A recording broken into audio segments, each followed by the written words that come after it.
नमस्कार, मी नितीन वाघ आजच्या फिल्मी फ्रायडेमध्ये आपलं स्वागत करतो. मित्रांनो, 12 ऑक्टोबर 2018 मध्ये एक हिंदी सिनेमा आला होता. सिनेमाचं बॅकग्राऊंड जे होतं ते मराठी बॅकग्राऊंड होतं. हा सिनेमा आला तेव्हा अनेक लोकांचं याच्याकडे सुरुवातीला लक्ष गेलं नव्हतं, पण सिनेमा प्रदर्शित झाल्यानंतर हळूहळू माउथ पब्लिसिटी इतकी झाली की सगळीकडे या सिनेमाबद्दल बोललं जाऊ लागलं. जेवढं बजेट या सिनेमाचं होतं त्याच्यात दुपटीने या सिनेमाने व्यवसाय केला होता आणि आज या सिनेमाला एकदम कल्ट स्थान प्राप्त झालंय. या सिनेमाबद्दल अत्यंत आदरानं लोक बोलतात. पोस्टरवरून किंवा थंबनेलवरून आपल्याला या सिनेमाबद्दल कळलंच असेल. मी बोलतोय तो सिनेमा आहे तुंबाड. राही अनिल बर्वे यांनी हा सिनेमा दिग्दर्शित केला होता. तर आजच्या आपल्या फिल्मी फ्रायडेमधून आपण तुंबाड संदर्भातल्या काही इंटरेस्टिंग गोष्टी जाणून घेणार आहोत. म्हणजे याची रायटिंग, याचं प्रोडक्शन प्रोसेस आणि इतर काही गोष्टी. तेव्हा बघत रहा फिल्मी फ्रायडे.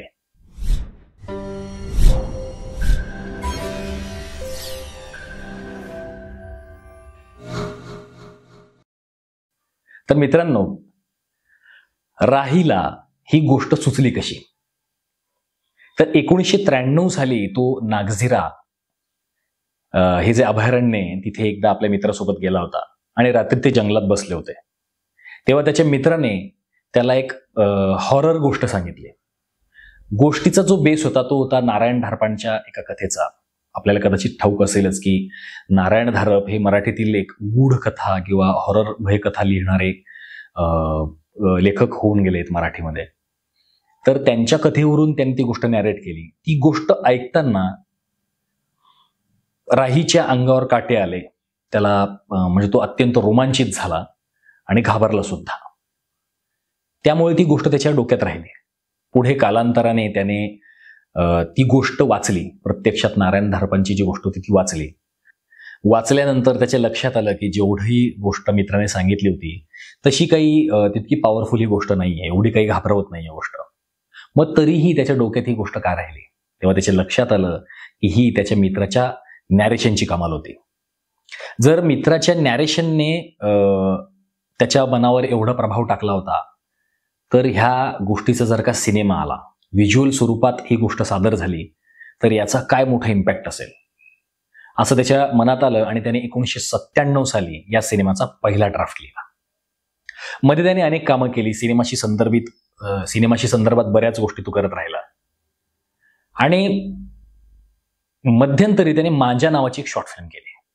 आता मांजा नावाची शॉर्ट फिल्म ही त्याची खूप गाजली. वेगवेगळ्या फिल्म फेस्टिवलमध्ये त्याला अवॉर्ड्स मिळाले आणि त्या शॉर्ट फिल्मचा जो प्रोड्युसर होता त्याला वाटलं की आपण आता फीचर फिल्म केली पाहिजे.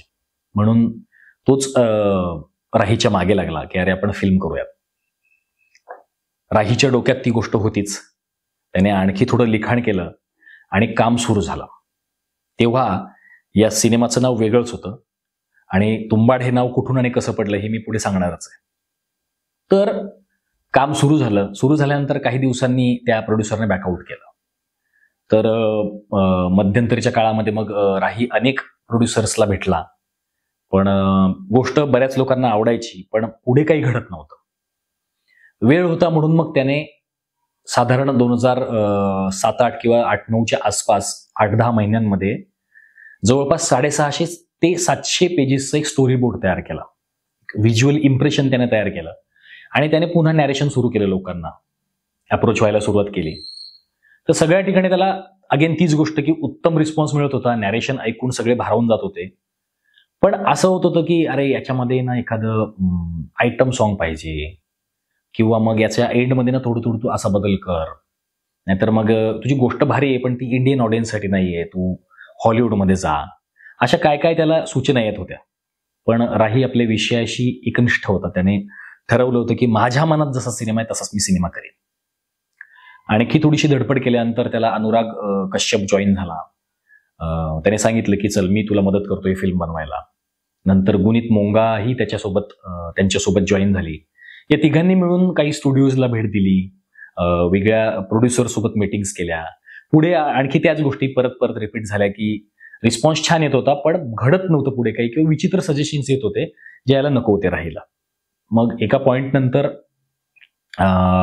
त्या दरम्यान झालं असं होतं की अनुराग कश्यपचा देवडी हिट झाला होता आणि गँग्स ऑफ वॉसेपूरचंही काम सुरू झालं होतं, त्याचंही प्रदर्शनाच्या मार्गावर होता, त्यामुळे तो बिझी होता. आणि मधल्या काळामध्ये शिप ऑफ थेसिस नावाचा सिनेमा रिलीज झाला होता. अत्यंत सुंदर हा सिनेमा आहे. तर तो सिनेमा राहीने बघितला आणि त्याच्यातला जो एक भूमिका केली होती सोहम शहाने, तर त्याला असं वाटलं की अरे यातली विनायकची भूमिका आपण सोहमला देऊ शकतो. तर त्याच्या आधी एक महत्वाची गोष्ट मी तुम्हाला सांगतो की जेव्हा अनुराग कश्यप यांच्यासोबत आला होता राही बरोबर, तेव्हा विनायकची भूमिका करणार होता नवाजुद्दीन सिद्दीकी आणि तेव्हा त्यांच्याकडे एक प्रोड्युसरही होता. तर राही आणि नवाजुद्दीनचे अनेक वर्कशॉप्स वगैरे झाले होते आणि आता शूटला आपण जाणार आहोत, म्हणजे 24 तास बाकी होते शूटला, तसं प्रोड्युसरने बॅकआउट केलं होतं. आणि नंतर तो मागे विषय पडल्यामुळे नवाजही तोपर्यंत पुढे मोठा स्टार झाला, एस्टॅब्लिश झाला गँग्स ऑफ वॉसेपूर नंतर, तर खूपच मोठा स्टार झाला तो. तर सोहम शहाला अप्रोच झालाय. सोहम शहाने गोष्ट ऐकल्यानंतर तो अत्यंत भारावून गेला. त्याला असं वाटलं की अरे ही विक्रम वेताळ किंवा पंचतंत्रमधल्या जशा कथा असतात तशा टाईपची कथा आहे आणि अशी इंडियन पडद्यावर आजपर्यंत अशी कथा आलेली नाहीये, त्यामुळे अरे ही खूप छान आहे आणि ही पडद्यावर आली पाहिजे. मग त्याने प्रोड्युसर बद्दल विचारलं तर राहीने सांगितलं की नाही, माझ्याकडे आत्ता तरी कोणी प्रोड्युसर नाहीये. तर सोहम शाह म्हटलं की मी स्वतःच प्रोड्यूस करतो. मग इतर मंडळी ऑनबोर्ड आली आणि काम सुरू झालं. आता काम सुरू झाल्यानंतर पुन्हा रायटिंग सुरू झाली या सिनेमाची. तर सुरुवातीला राही अनिल बर्वेने काय केलं होतं की नारायण धारपांच्या एका कथेमध्ये एक जमीनदार टाईप एक माणूस असतो, म्हणजे जसं सिनेमामध्ये सावकार सरकार हे पात्र आहे तशा टाईपचं एक पात्र असतं आणि एक मुलगी जिच्या आजीला भूताने पछाडलंय. तर अशा 2 कथांचा सार त्याने एकत्र करून स्क्रिप्ट लिहिलं होतं. पण जसं रायटिंगची प्रोसेस सुरू झाली तसं त्याच्यामध्ये बदल होत गेले. तर 3 भागांभोवती ही सिनेमाची गोष्ट असणार होती. याच्यामध्ये असणार होता एक सूत्रधार, एक बस स्टेशन आणि तुंबाड गाव, अशा 3 यांची ही गोष्ट होती. आता झालं असं की सोहम शहा फिल्ममध्ये एंटर झाल्यानंतर आनंद गांधी, मितेश शहा आणि आदेश प्रसाद अशी 3 जण पण या प्रोसेसमध्ये एंटर झाले. त्यामुळे या सिनेमाची रायटिंग प्रोसेस या 4घांनी मिळून लिहायला सुरुवात केली आणि आदेश प्रसाद हा सिनेमाचा को डिरेक्टर पण पुढे झाला. आनंद गांधीने क्रिएटिव्ह डिरेक्टर म्हणून पण काम केलं, एक्झिक्युटिव्ह प्रोड्युसर म्हणून पण काम केलं. त्यामुळे म्हणजे एका व्यक्तीने मल्टिपल जबाबदाऱ्या या सिनेमासाठी निभावल्या. तर या सगळ्यांनी मिळून मग असं ठरवलं की असं करण्यापेक्षा आपण कोणाशी तरी एकाचीच गोष्ट सांगू आणि तो म्हणजे विनायक. तर विनायकची गोष्ट पूर्ण सिनेमात दाखवायची, पण त्याला 3 याच्यामध्ये डिवाइड करायचं. तर 3 याच्यामध्ये काय की सरकार म्हणजे 3 पिढ्यांची ती गोष्ट असणार आहे की विनायकचे वडील म्हणजे तो जो सरकार असतो तो, त्याच्यानंतर विनायक आणि विनायकचा मुलगा पांडुरंग. त्याच्यात त्याने 3 सेक्शनमध्ये सिनेमाला डिवाइड केलं होतं. अगेन की सरकार म्हणजे ज्याच्याकडे पैसा आहे पण तो आता त्याचा अस्त व्हायला आलाय. त्याच्यानंतर कालांतराने विनायक सरकार होतो आणि पुढे त्याचाही उतार काळ सुरू होतो आणि त्याच्यानंतर भारत स्वतंत्र होतो. असं ते त्यांनी डिवायडेशन तसं केलं होतं. कारण गोष्टीला 1920-30च्या काळाचा बॅकग्राऊंड होता या सिनेमाच्या गोष्टीला.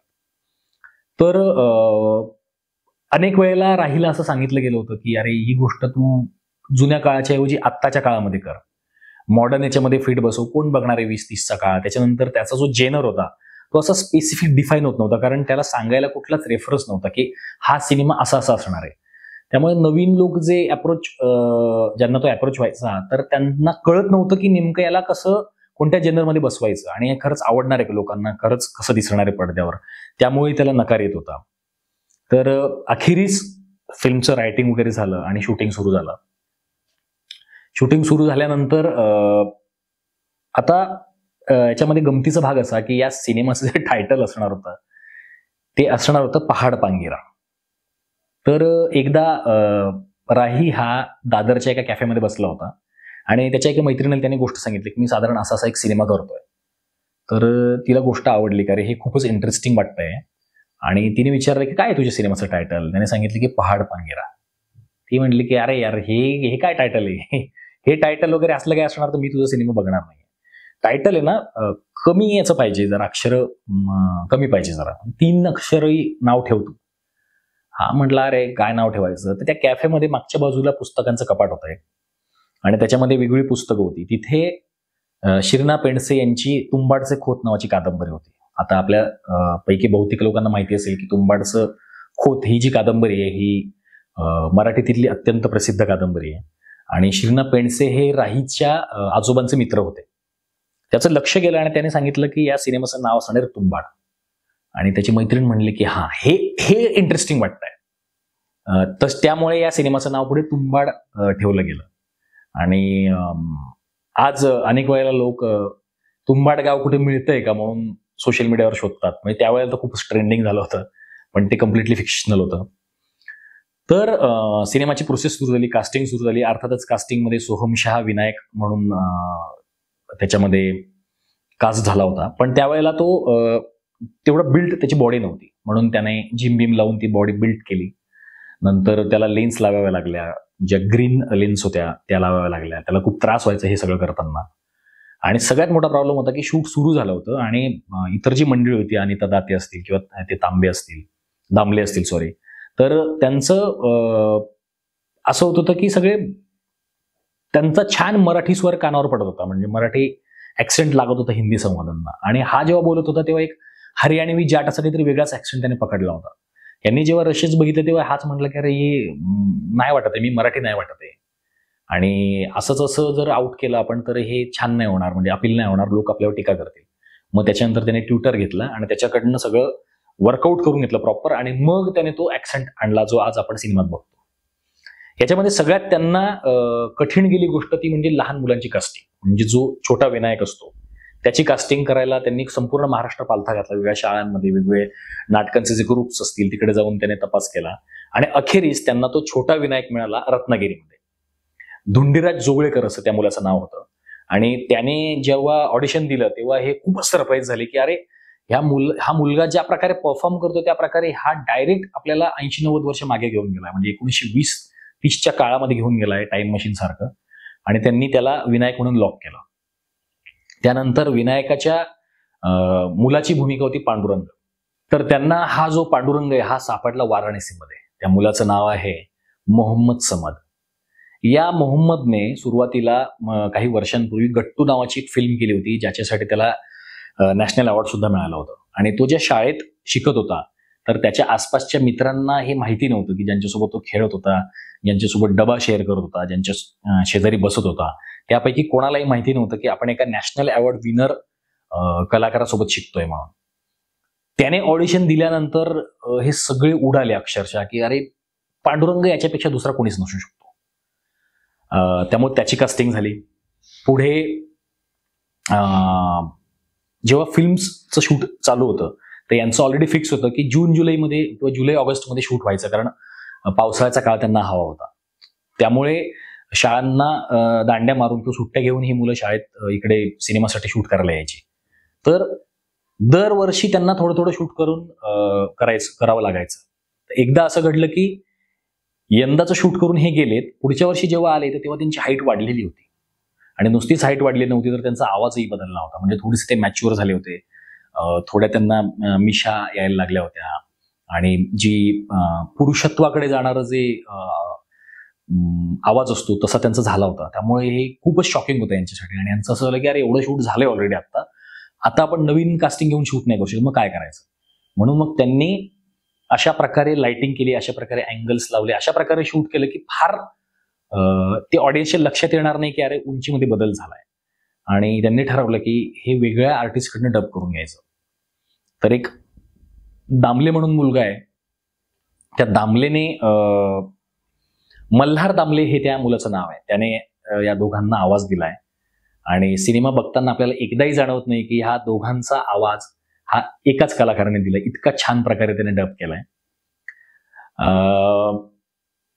मुख्य विषय होता याच्यामधला आजीचं जे पात्र होतं ग्रँडमा. तर त्यासाठी यांनी जवळपास 300 किलोची आजी उभी केली होती, म्हणजे प्रोस्थेटिक लावून तिचं शूट केलं होतं. पण त्यांच्या मनात ते काही केलं भरेना. म्हणून मग त्यांनी काय केलं की एक दिवस जेव्हा मोहम्मद समद खूप हायटेड झाला होता, तोपर्यंत उंची वगैरे वाढली होती, त्यांच्या डोक्यात आलं की अरे हा करू शकतो कदाचित आजीचा रोल. तर काहींनी होकार दिला, काहींनी नकार दिला, काहींनी टीका केली की अरे कसं शक्य आहे, हा 14-15 वर्षाचा पोरगा आहे आणि आजीचा रोल कसा करणार आहे, कारण तो सेटवर खूपच खोडकर होता आणि आजीचं कॅरेक्टर म्हणजे खूपच इंटेन्स, खूप असं गूढ, असं एक कॉम्प्लेक्स असं कॅरेक्टर होतं.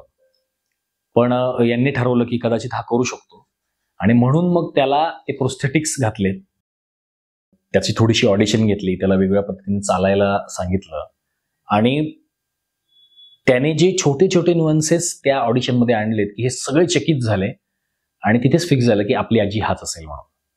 आता त्याला दररोज जवळपास 15 किलोचं प्रोस्थेटिक अंगावर घेऊन चालायला लागायचं. ते फिनिश करायला म्हणजे सगळं मेकअप आणि ते करायला त्याला जवळपास रोज 6 तास लागायचे आणि प्रचंड गरमीमध्ये तो हे सगळं शूट करायचा. नाकाने त्याला श्वास घेता येत नव्हतं व्यवस्थित, कारण सगळं प्रोस्थेटिक होतं. त्यामुळे त्याला तोंडाने श्वास घ्यायला लागायचा आणि तोंड उघडं, म्हणजे आत्ता मी जे केले तशा प्रकारे त्याला तोंड उघडं ठेवायला लागायचं आणि अशा प्रकारे ते सगळं त्या मुलाने शूट केलं आणि काय पॉवरफुली आजी त्याने प्रेझेंट केली हे आपल्या सगळ्यांनाच माहिती आहे. आपण ज्यांनी ज्यांनी सिनेमा पाहिलाय त्यांना सगळ्यांनाच माहिती आहे. तर आजीच्या आवाजाची जेव्हा मांडणी झाली तर त्याच्यामध्ये नेमका आवाज कोणाचा वापरायचा आणि कसा वापरायचा याच्याबद्दल खूप सारे मतमतांतरे होते, त्यांचं एकमत होत नव्हतं. त्यामुळे यांनी केलं की रत्नाबली भट्टाचार्जी नावाची जी डबिंग आर्टिस्ट आहे तिचा आवाज या आजीच्या याच्यासाठी वापरायचं ठरवलं. तिने पहिल्या काही टेकमध्येच भन्नाट परफॉर्मन्स दिला आणि त्याने ठरवलं की अरे हिचा आवाज आपण वापरूयात. पण आजीमध्ये दोन पैलू दडले होते. एक पैलू होता तो म्हणजे मृत्यूची भीक मागणारी आजी एक, म्हणजे जिची आपल्याला कीव येईल अशी, आणि आजीमध्ये एक दानव पण दडला होता. त्यामुळे या दोघांचं मिश्रण असलेला आवाज हवा होता.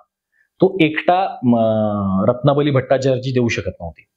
म्हणून यांनी दुसऱ्या आवाजासाठी प्रसिद्ध अभिनेते रघुवीर यादव यांना बोलवलं. त्यांच्या आवाजाच्या काही टेस्ट घेतल्या आणि त्यांच्याकडनं काही रेकॉर्ड करून घेतलं आणि मग त्यांनी एकावर एक लेअर ती बसून हे करून त्यांच्या लक्षात आलं की आपल्याला या दोघांचं मिक्सचर वापरावं लागणार आहे आणि अशा प्रकारे त्या आजीचा आवाज तयार झाला.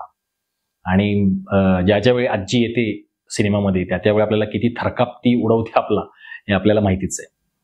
आता या सिनेमाचं जे शूटिंग सुरू झालं होतं ना ते जे तुंबाड म्हणजे ते जे त्यांचं जे घर वगैरे दाखवलं होतं विनायक आणि पांडुरंगाचं, तर जिथे ते असणार होतं एक सिनेमात आपल्याला एक माळरान दिसतं असं खूप सारं, पण ते ऍक्च्युअली एका डोंगरावर होतं आणि तिथपर्यंत गाड्या जाणं खूपच अवघड होतं. म्हणजे पावसाळ्यात त्यांच्या चिखलात गाड्या रुतल्या अक्षरशः आणि तिथपर्यंत पोहोचण्यासाठी सगळ्या कास्ट अँड क्रूला पायी जावं लागलं. सगळा सिनेमा हा पावसाळ्यातच शूट करायचा असल्याने त्यांना ढग हवा होते, त्यांना पाऊस हवा होता आणि त्याच्यासाठी त्यांना कित्येक दिवस वाट पाहावी लागायची. अखेरीस काही वेळेला त्यांना पाऊस मिळाला नाही म्हणून त्यांनी कृत्रिम पाऊसही या सिनेमात वापरलाय. या सिनेमातला अत्यंत महत्वाचा पार्ट म्हणजे वाडा आहे. हा वाडा आहे सासवडमध्ये आणि जवळपास 100 वर्षांपासून त्या वाड्यामध्ये कोणी राहत नव्हतं असा तो वाडा आहे. तर या वाड्याच्या शोधासाठी संपूर्ण महाराष्ट्रात त्यांनी पालथा घातला होता, पण तसं मनासारखं लोकेशन त्यांना मिळेना. आणि राहीचा जो एक मित्र होता तो म्हणला त्याला की अरे एक वाडा आहे सासवडला पण तो खूपच डॅमेज आहे, म्हणजे तो आपल्या फिल्मच्या कामाचा नाही. पण राही म्हणला की ठीक आहे ना, बघूयात एकदा जरा. तर आल्यानंतर तो एकदम बेभान झाला आनंदाने आणि तो म्हटला की अरे दॅट्स इट, मला हेच हवं होतं. त्याच्या मित्राचं असं झालं की अरे आधीच सांगायचं ना राव, म्हणजे तुला जर का एवढा घाणेरडा वाडा हवा होता तर मी हे लोकेशन तुला सगळ्यात पहिले दाखवले असते, मी तुला भारी भारी वाडे दाखवतो सगळ्या महाराष्ट्रातले. आणि मग फायनली तिकडे तो त्या वाड्यामध्ये शूट त्यांनी केलं. तिथे कृत्रिम गोष्टी त्यांनी काही काही क्रिएट केल्या. ह्या सिनेमासाठीची जी म्हणजे शूटिंग जे ज्या प्रकारे केलंय डीओपीने ते अफलातून केलंय, कमाल केलंय. व्हिज्युअल्स त्याने जे समोर आणले त्याला तोड नाही.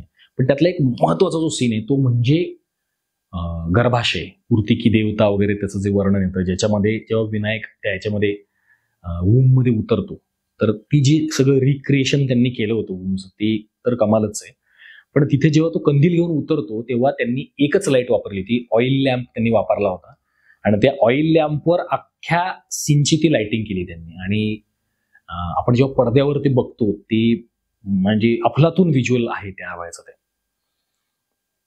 या सिनेमासाठी म्युझिक जे होतं ते जेस्पर काईट यांनी केलं होतं. कदाचित माझा उच्चार चुकलेला असू शकतो.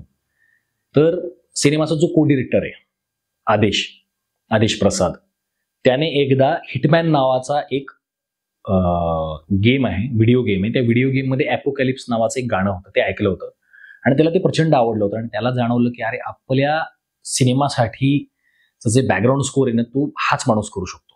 खरं तर त्याच्या आधी ऑलरेडी त्यांनी ठरवलं होतं की या सिनेमात गाणं नसणार आहे आणि हा सिनेमा म्युझिकलेस पण असणार आहे. कुठलंच बॅकग्राऊंड स्कोर या सिनेमाला नसणार आहे. पण नंतर अर्थातच प्रमोशनचा भाग म्हणून अजय अतुल यांच्याकडनं एक गाणं त्यांनी करून घेतलं आणि जे खूपच व्हायरल झालं होतं. पण बॅकग्राऊंड स्कोरसाठी थोडा हट्ट धरला आदेशने आणि मग बॅकग्राऊंड स्कोर करण्याचं ठरवलं.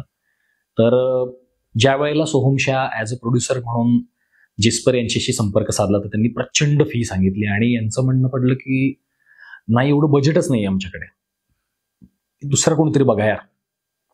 मग यांनी हे म्हणलं की बघा, फिल्म ज्या प्रकारे त्या प्रकारे तर कदाचित मग रेहमानच याचं म्युझिक बॅकग्राऊंड करू शकतो.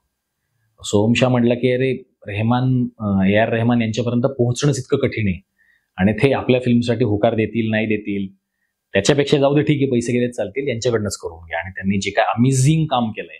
आता याच्यामध्ये अगेन गोष्ट हीच होती की नेमकं कशा प्रकारचं म्युझिक हवं आहे याचा रेफरन्सच उपलब्ध नव्हता, कारण अशा प्रकारची फिल्मच पहिल्यांदा भारतात होत होती. तर आदेशने त्यांना एका अशा फिल्मचा रेफरन्स दिला, अशा फिल्मच्या म्युझिकचा रेफरन्स दिला ज्याचं आपण सांगितलं तर खरं तर विश्वास बसणार नाही. तो सिनेमा होता रामलखन. लक्ष्मीकांत प्यारेलाल यांनी त्या सिनेमाचा स्कोअर केलाय, सगळा म्युझिक केलंय. तर त्यातले जे ढोल, त्यातला जो आनंद आहे, त्यातला जो ग्रँजरस आहे, ते सगळं त्याला एक्सपेक्टेड होतं आणि म्हणून त्याने ती भव्यता, त्या रेफरन्ससाठी त्याने रामलखनचं म्युझिक त्यांना ऐकवलं होतं. आणि जेव्हा पहिल्यांदा विनायक वाड्याजवळ येतो आणि दरवाजा खोलून ओपन करतो तो दरवाजा, तेव्हा एक काइंड ऑफ विक्ट्रीचं म्युझिक त्याला एक्सपेक्टेड होतं की जरी तो वाड्यापर्यंत म्हणजे वाड्याकडे पहिल्यांदा चालाय तरी त्याची ती एक विजय आहे त्याचा, की एवढ्या वर्षांनंतर तो आला वाड्यापर्यंत सही सलामत आणि आता तो घुसतोय, त्यामुळे त्याला तसं म्युझिक एक्सपेक्टेड होतं. तर हे झालं म्युझिक बद्दल. एडिटिंगचा एक भन्नाट विषय आहे या सिनेमाचा, कारण की प्रचंड फुटेज झालं होतं. यांनी खूप कापून 300 मिनिटांचा ड्राफ्ट कापला होता. आता 300 मिनिटं म्हणजे जवळपास 2.25 तासाच्या आसपास. त्यामुळे आता याच्यातनं काय कापायचं हा खूप मोठा टास्क होता. तरीही यांनी सिनेमा एडिट करून तो जवळपास 100 मिनिटांपर्यंत, म्हणजे 1.25-2 तासाच्या आसपास आपण म्हणूयात, साधारण 1 तास 40 मिनिटं वगैरे, इथपर्यंत तो कापला सिनेमा. आणि तेवढ्या याच्यात ते सगळं बसवलं, ती विश्वाची, त्या सगळं म्हणजे जे जग आपल्या समोर निर्माण करतो सिनेमा, हे त्यांनी त्या 100 मिनिटात दाखवलं. तर याच्यामधला एक भन्नाट सीन आहे, ज्याच्यामध्ये जेव्हा विनायक खूप वर्षानंतर पुन्हा येतो तेव्हा जिथे आजी झोपलेली असते तिथे तिच्या अंगातनंच झाड उगवलेलं असतं, पण तिचं फुफ्फुस मात्र चालूच असतं. तर त्या सीनच्या वेळेला यांनी पंप वगैरे लावून पार मातीमधनं पाईपलाईन काढून बाहेरनं हवा फुंकून ते पंप करत होते तिचं हृदय आणि फुफ्फुस जाणवावं म्हणून. आणि शूट एडिट टेबलवर आल्यानंतर जी संयुक्ता काझा जी एडिटर आहे, तिने अशा प्रकारे त्या सीनची अरेंजमेंट केली, म्हणजे जसं लिहिलं होतं तसं नाही केलं, एका वेगळ्याच प्रकारे केलं. आणि त्याच्यानंतर यांना सांगितलं की आता तू याच्यावर रिराईट कर, आदेशला सांगितलं याच्यावर रिराईट कर. तर त्याच्यानंतर तिकडे ती लाईन होतीच ऑलरेडी की विरासत में मिली हर चीज पर दावा नहीं करते. आणि त्याच्यानंतर पुढे त्याने एक असं वाटत होतं की यार काहीतरी जरा कमी आहे, काहीतरी समथिंग इज मिसिंग, काहीतरी ऍड करायला पाहिजे आपण. आणि म्हणून त्याने एक छोटीशी ओळ त्याच्यामध्ये जोडली, जी होती लालची है तू. आणि ही ठरली या सिनेमाची पंचलाईन. म्हणजे लोभ, ग्रीडीनेस हा या सिनेमाचा बेस आहे, त्याच्यावर अख्खी फिल्म बेस आहे. म्हणजे विनायक प्रचंड लोभी असतो, त्याचा जो तो सरकार असतो तो प्रचंड लोभी असतो, त्याच्या हातात ते सुटत नाही ना, आणि त्याच्या शोधासाठी अख्खं आयुष्य विनायक घालतो. आणि त्याचा जो मुलगा पुढे येतो पांडुरंग, तो त्याच्याही पेक्षा वरचा असतो, म्हणजे बाप से बेटा सवाई.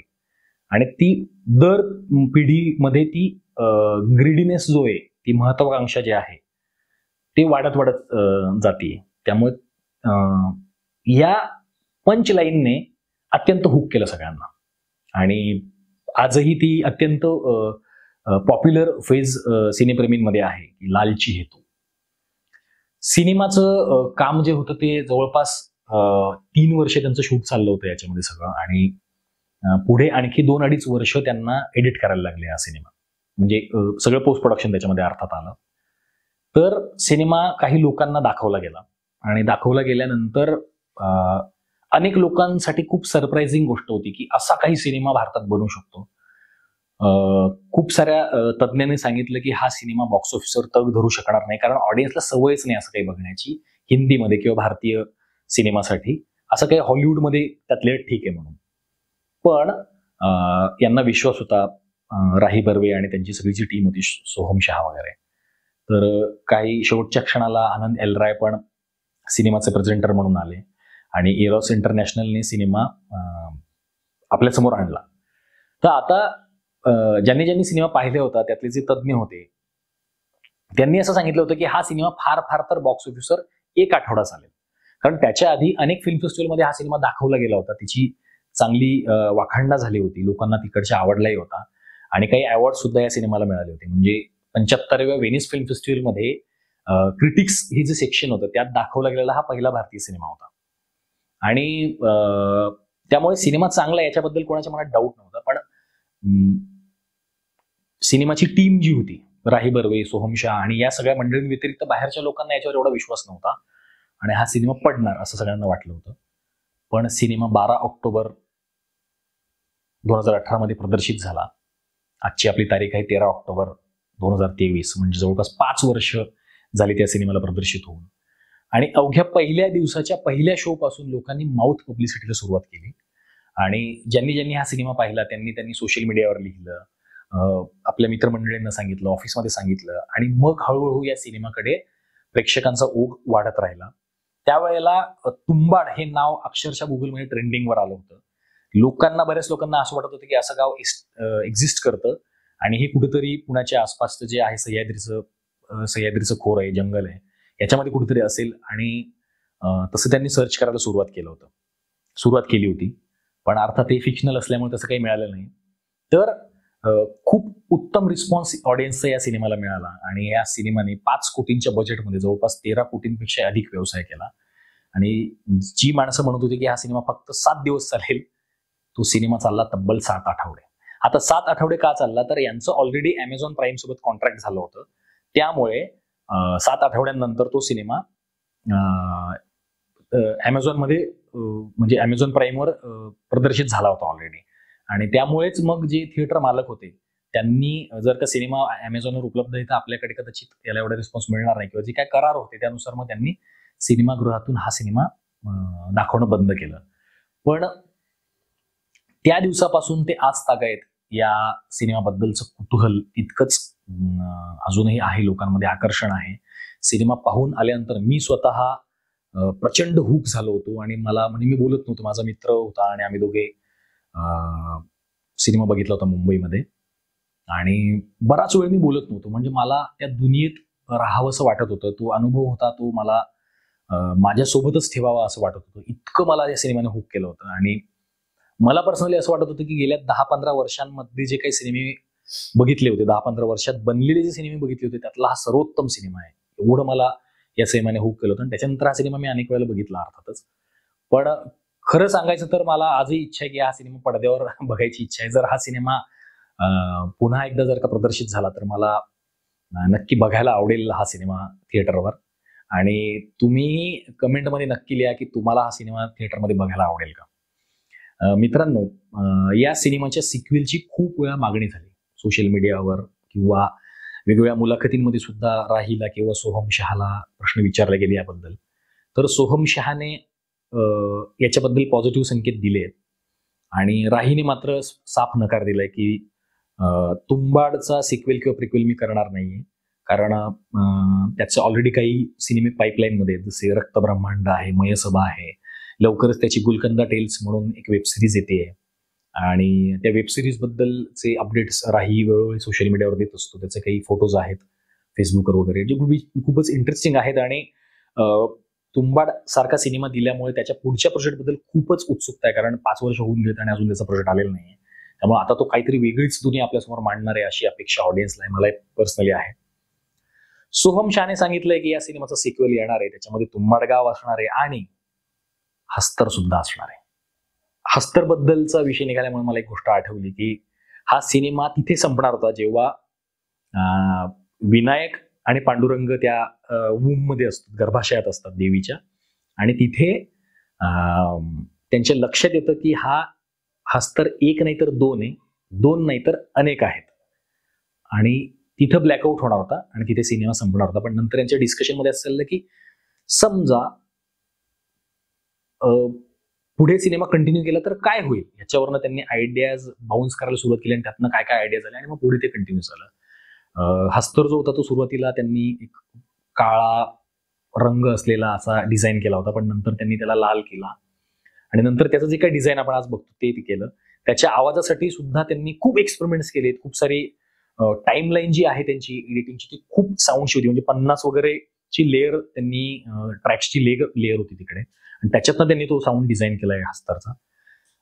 एका इंटरव्ह्यूमध्ये मराठीतील प्रसिद्ध अभिनेता आहे सिद्धार्थ जाधव, त्याने स्वतः असं सांगितलंय की फार पूर्वी हस्तरच्या भूमिकेसाठी त्याने ऑडिशन दिलं होतं आणि ज्याच्यामध्ये राईने त्याच्याकडून वेगवेगळ्या प्रकारे चालून घेतलं होतं, वॉक करून घेतले, ते मुवमेंट करून घेतल्या होत्या आणि त्याला एक विशिष्ट अंडर गार्मेंटचा एक कॉस्ट्युमही दिला होता ट्रायलसाठी. आणि मग पुढे ते नाही होऊ शकलं कुठल्या ना कुठल्या कारणाने, आपल्याला माहिती नाही. तर अशा प्रकारे हस्तर कॅरेक्टर निर्माण झालं आणि हस्तर या सिक्वेलमध्ये असणार आहे. सध्या या सिनेमाची रायटिंग प्रोसेस चालू आहे आणि कदाचित लवकरच हा सिनेमा फ्लोअरवर जाईल. आता हा सिनेमा कोण दिग्दर्शित करेल आपल्याला ठाऊक नाही. कदाचित आदेश करू शकतो किंवा आनंद गांधी पण करू शकतो किंवा स्वतः सोहम पण करू शकतो, वी डोंट नो. पण प्रेक्षकांमध्ये प्रचंड उत्सुकता आहे या सिनेमाबद्दलची आणि मलाही उत्सुकता आहे की या सिनेमाचा पुढचा भाग कसा येईल. मित्रांनो, जाता जाता मला एक गोष्ट सांगावीशी वाटते की माझा एक मित्र आहे सुमेध म्हणून, त्याचं एक कादंबरी आहे निळावंती नावाची. तर हा सिनेमा जो अनुभव मला या सिनेमाने दिला होता, अगदी तसाच काहीसा अनुभव मला ही कादंबरी वाचताना आला होता. निळावंती नावाची जी मराठी साहित्याच्या फोकलोरमध्ये, लोककथेमध्ये जी एक विशिष्ट स्थान मिळवून आहे, हे जे पात्र, त्या पात्रावरची एक फिक्शनल गोष्ट त्याने मांडली आहे. तुम्हाला जर ही कादंबरी मिळाली तर नक्की वाचा. मला खात्री आहे की तुम्हाला ती नक्की आवडेल. इथे काही निळवंतीचं कुठलंही प्रमोशन नाही, मला अचानक आता आठवलं म्हणून मी शेअर करतोय. तर मला आशा आहे की आपल्याला आजचा व्हिडिओ आवडला असेल आणि आपल्याला हा व्हिडिओ कसा वाटला, ही माहिती कशी वाटली, ही याबद्दल तुमचं मत जाणून घेण्यासाठी आम्ही आतुर आहोत आणि ते आम्हाला कमेंट करून सांगा. आणि पुन्हा एकदा, जर का हा सिनेमा पुन्हा थिएटरमध्ये प्रदर्शित झाला तर तुम्ही बघणार का, तेही आम्हाला कमेंटमध्ये सांगा. पुन्हा भेटूया पुढच्या एखाद्या वेगळ्या विषयावर, वेगळा सिनेमा घेऊन फिल्मी फ्रायडेमध्ये. तोपर्यंत नमस्कार.